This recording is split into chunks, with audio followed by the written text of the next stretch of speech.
Bonjour à tous et bon retour dans notre voyage commun au cœur des mystères de la foi et dans la vie de ceux qui ont marché au plus près du divin. Aujourd'hui, nous allons affronter une question qui persiste souvent au fond de nos pensées. Une question qui touche à la nature même de la réalité dans laquelle nous vivons.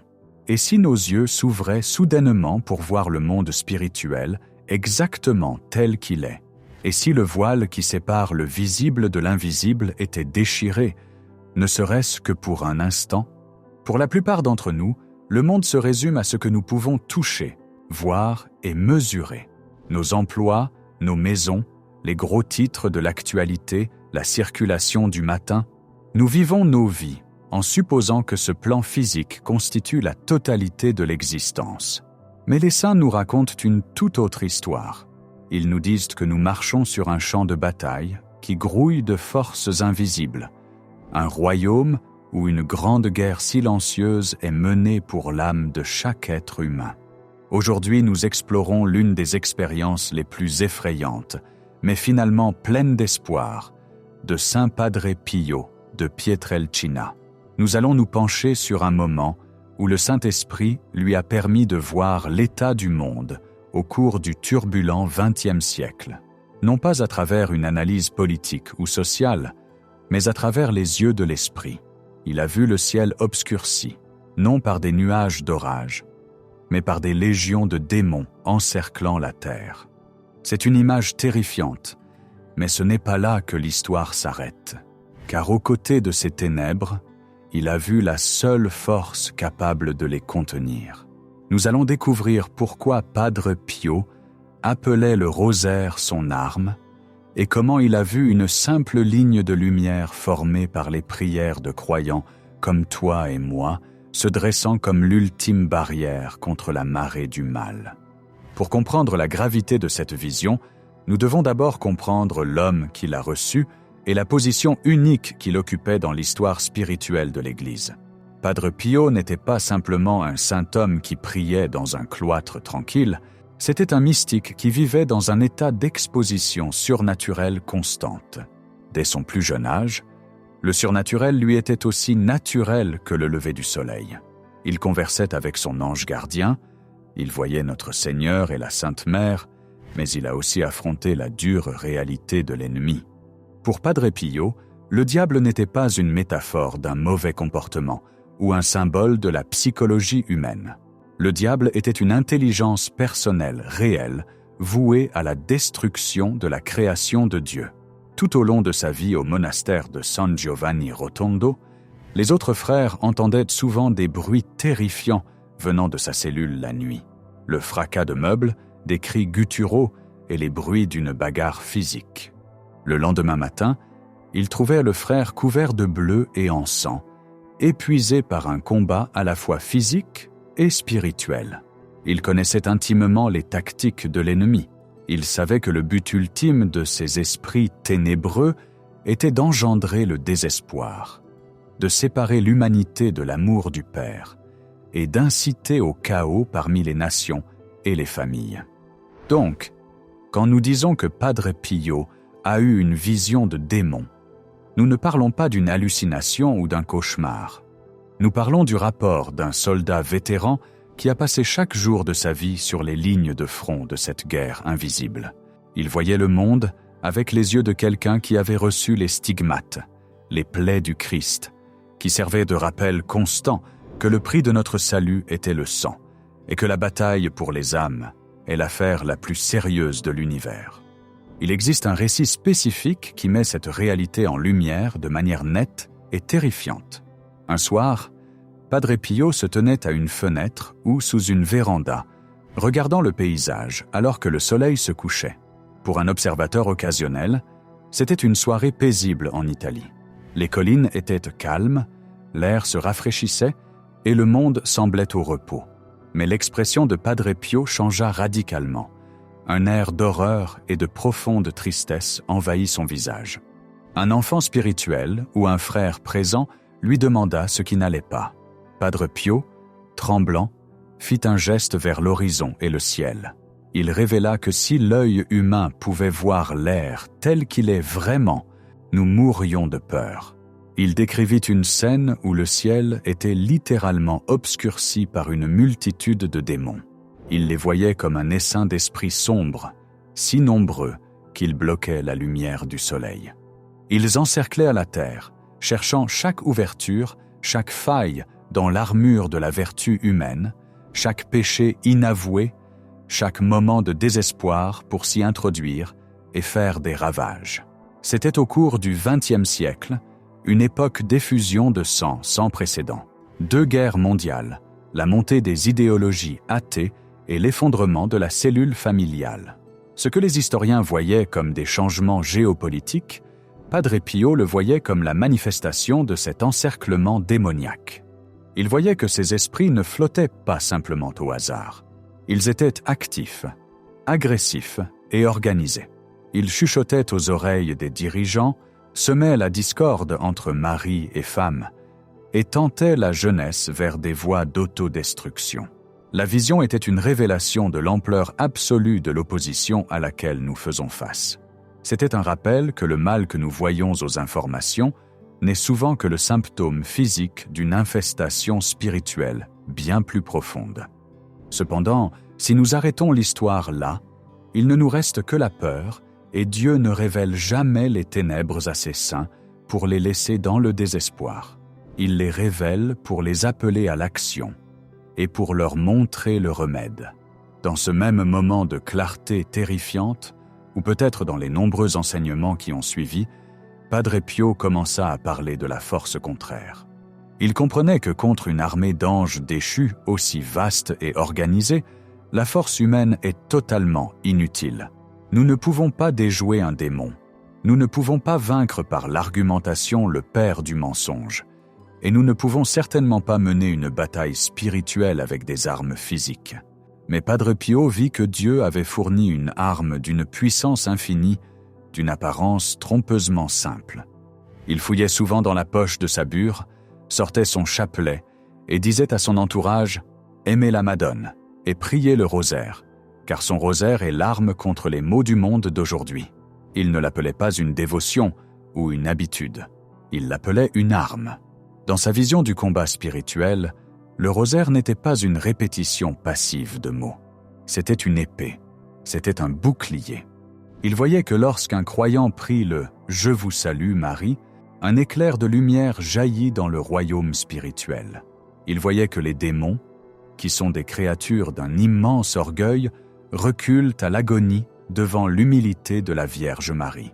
Chaque fois que nous disons « Sainte Marie, Mère de Dieu, priez pour nous pauvres pécheurs », nous invoquons le seul être humain qui a parfaitement vaincu Satan par son obéissance et son humilité. Le rosaire enchaîne les démons. Il lie leur puissance et les repousse. Creusons davantage pour comprendre pourquoi le rosaire était spécifiquement le remède que Padre Pio préconisait contre cette vision de ténèbres environnantes. Théologiquement et spirituellement, le rosaire est la contemplation de la vie du Christ à travers les yeux de sa mère. Quand les démons regardent la terre, ils cherchent l'orgueil, l'ego, le « je ne servirai pas » qui reflète leur propre chute. Mais quand ils rencontrent une âme priant le rosaire, ils rencontrent le fiat de Marie, son oui à Dieu. Padre Pio enseignait que cette humilité est la kryptonite de l'enfer. Dans sa vision, alors que le ciel était assombri par des esprits malveillants, il percevait aussi un autre type de réalité formée par la prière. Imaginez une carte du monde, sombre et ombragée, mais ponctuée de points de lumière éclatantes. Ces lumières étaient des individus, des familles et des communautés priant le rosaire. Padre Pio voyait que ces prières formaient une ligne de lumière, une barrière protectrice que l'ennemi ne pouvait franchir. Il voyait que des catastrophes, guerres, épidémies, effondrements sociétaux pouvaient être atténués ou même totalement évités par la récitation fidèle du rosaire.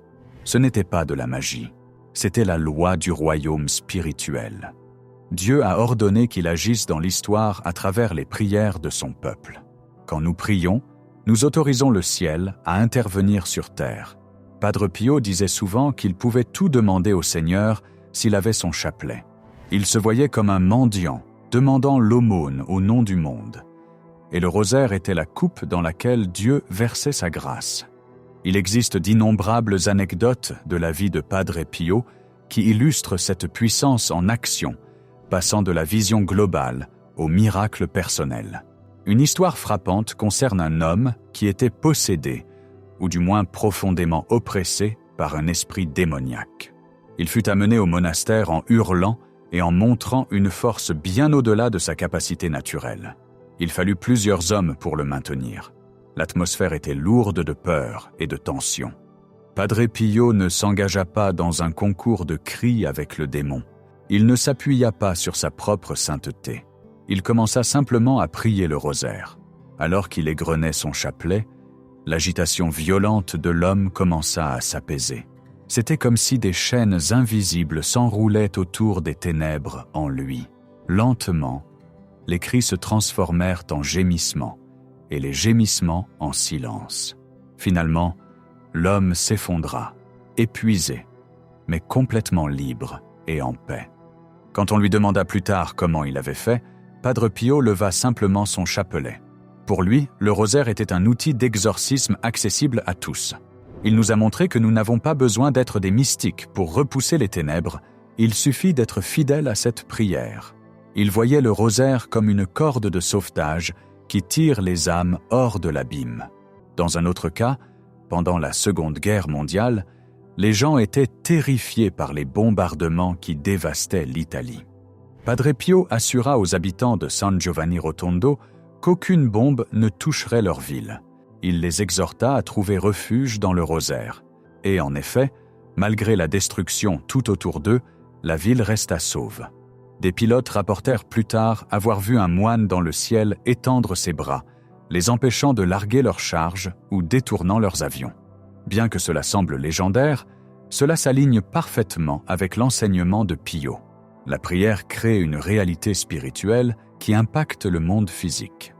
Nous devons aussi réfléchir au poids émotionnel et psychologique que cette vision faisait peser sur Padre Pio. Imaginez vivre avec la conscience constante que la personne qui se tient devant vous est traquée. Imaginez regarder une foule et ne pas voir seulement des visages, mais les ombres sombres qui leur chuchotent des tentations. C'est pourquoi Padre Pio passait jusqu'à 16 heures par jour au confessionnal. Il essayait frénétiquement d'arracher les âmes aux légions qu'il voyait les encercler. Il comprenait que le principal champ de bataille était le cœur humain. Les démons qu'il voyait dans le ciel cherchaient des points d'entrée par le péché. La confession était l'hôpital de campagne, où les blessures du péché étaient guéries, fermant la porte à l'ennemi. Mais le rosaire était la fortification qui tenait l'ennemi à distance en premier lieu. On le voyait souvent pleurer en priant le rosaire. Quand on lui demandait pourquoi il pleurait, il parlait de l'indifférence du monde et du grand nombre d'âmes tombant comme des flocons de neige en enfer parce que personne ne priait pour elles. Ces larmes n'étaient pas des larmes de faiblesse, c'étaient les larmes d'un guerrier qui voit le carnage et sait que la solution est à portée de main si seulement les gens voulaient bien s'en saisir. Il a dit un jour à un enfant spirituel: « Si tu connaissais la valeur du rosaire, tu t'y accrocherais et ne le lâcherais jamais. » Il essayait de nous transmettre sa vision, de nous faire voir que le chapelet dans notre poche est plus puissant qu'une bombe atomique parce qu'il affecte l'éternité. En considérant cette vision terrifiante des légions de démons et l'espoir correspondant du rosaire, nous devons nous demander, qu'est-ce que cela signifie pour nous aujourd'hui? Le XXe siècle est passé, mais pouvons-nous honnêtement dire que les ténèbres se sont levées? Nous regardons notre monde, la confusion, la violence, l'effondrement de la vérité, et nous devons admettre que l'encerclement que voyait Padre Pio est probablement toujours en vigueur, peut-être même plus intensément. Mais cela ne doit pas nous faire paniquer. L'enseignement reste le même. Toi et moi sommes appelés à faire partie de cette ligne de lumière. Quand tu t'assieds dans ton salon, peut-être fatigué après une longue journée, et que tu prends ton chapelet, tu ne fais pas que te détendre ou remplir une obligation religieuse. Tu mets le pied sur le champ de bataille. Tu rejoins une armée mondiale de lumière qui repousse les ombres. Tu peux avoir l'impression que tes prières sont petites, distraites ou insignifiantes, mais Padre Pio te dirait que dans le royaume spirituel, ton « Je vous salue, Marie » est un coup de tonnerre. Il protège tes enfants, il bénit ta maison et, à ton insu, il pourrait être ce qui empêche une calamité à l'autre bout du monde. Nous sommes interconnectés dans le corps du Christ. Les démons sont organisés? Oui, mais la communion des saints est bien plus puissante, car nous sommes unis non par la haine, mais par l'amour du Saint-Esprit et la protection maternelle de Marie. De plus, la confiance de Padre Pio dans le rosaire nous enseigne la nature du vrai pouvoir. Le monde croit que le pouvoir vient de l'argent, de l'influence politique ou de la puissance militaire. Les démons croient que le pouvoir vient de la peur et de la domination. Mais Dieu révèle que le vrai pouvoir vient de ce qui est petit, humble et caché. Une grand-mère qui prie pour son petit-fils égaré détient plus de pouvoir qu'un général dans une salle de guerre. C'est le paradoxe de l'Évangile. Padre Pio, un frère qui ne possédait rien et ne quittait jamais son monastère, est devenu l'une des figures les plus influentes de son siècle parce qu'il a puisé à cette source. Il nous invite à faire de même. Il nous met au défi d'arrêter de nous tordre les mains face à l'état du monde et de commencer à égrener notre chapelet. Il nous met au défi d'arrêter de consommer la peur que les médias nous vendent et de commencer à consommer la grâce que le rosaire offre. Il veut que nous comprenions que nous ne sommes pas des victimes impuissantes d'un âge sombre. Nous sommes les protagonistes d'un drame divin armé de l'arme ultime. Chaque fois que nous prions, nous dégageons le ciel. Nous perçons les ténèbres que Pio voyait et laissons la lumière du ciel briller sur nos familles et nos nations. Prenons un moment pour visualiser cela concrètement. Imaginez la Terre tournant dans l'espace. Oui, il y a des ombres, sombres et tourbillonnantes, représentant la malice de l'ennemi, la douleur et le péché du monde. Mais visualisez maintenant les lumières qui s'allument. Une lumière dans un monastère en Italie. Une lumière dans un appartement à New York. Une lumière dans une hutte en Afrique. Une lumière dans ta propre maison. À mesure que ces lumières se multiplient, elles se connectent. Elles forment un filet de grâce qui maintient le monde en un seul morceau. C'est ce que Padre Pio voyait comme le contrepoids. Il disait que sans les prières des fidèles, le monde aurait déjà été écrasé par le poids de sa propre iniquité. C'est la prière qui soutient l'univers. Cela donne une énorme dignité à ta vie spirituelle. Tu n'es pas juste un observateur passif de l'histoire, tu es un soutien du monde. Quand tu pries pour les âmes du purgatoire, pour la conversion des pécheurs, pour la paix, tu engages activement le combat contre les légions que voyait Padre Pio. Tu es la résistance, tu es l'espoir. Le rosaire est la chaîne qui lie le dragon, et Marie nous l'a donné pour que nous puissions participer à sa victoire. Dans les dernières années de sa vie, on ne voyait presque jamais Padre Pio sans le chapelet à la main. Il était devenu une partie de lui. Même alors que sa santé déclinait et qu'il pouvait à peine parler, ses doigts bougeaient encore sur les grains. Il se battait jusqu'à la toute fin. Il nous a laissé un héritage qui ne concerne pas seulement les miracles et la bilocation, mais la nécessité d'une prière constante. Il nous a mis en garde contre les ténèbres pour que nous ne soyons pas pris au dépourvu, mais il nous a donné le rosaire pour que nous ne soyons jamais vaincus. La vision des démons était un diagnostic. Le rosaire est le remède. Nous ne devons pas être comme ceux qui entendent l'alerte d'une tempête, mais refusent de monter dans l'arche. Le rosaire est notre arche. C'est le refuge où l'ennemi ne peut entrer. Dans le rythme de ses prières, nous sommes en sécurité, enveloppés dans le manteau de la Mère de Dieu, protégés par la puissance même qui a créé l'univers. Alors, en concluant cette réflexion, que l'image de la vision de Padre Pio reste avec toi, non comme une source de peur, mais comme un appel aux armes. Le ciel est peut-être sombre, mais la lumière du Christ est plus forte. Les légions de l'ennemi sont peut-être vastes, mais elles tremblent devant le nom de Jésus et l'intercession de sa mère. Aujourd'hui, prends la décision de saisir ton arme. Ne laisse pas passer un jour sans prier le rosaire, même si ce n'est qu'une dizaine. Rejoins cette ligne de lumière qui encercle la terre. Sache que lorsque tu pries, tu te tiens au coude à coude avec Padre Pio, avec les anges et avec des millions de croyants à travers le temps et l'espace. Nous gagnons cette bataille, un « Je vous salue Marie » à la fois. Les ténèbres ne peuvent pas vaincre la lumière. Soyons ceux qui gardent la lampe allumée. Soyons ceux qui, par une prière simple et fidèle, retiennent la nuit et annoncent l'aube de la grâce de Dieu. Merci d'avoir écouté et que Dieu te bénisse et te garde en sécurité dans son amour.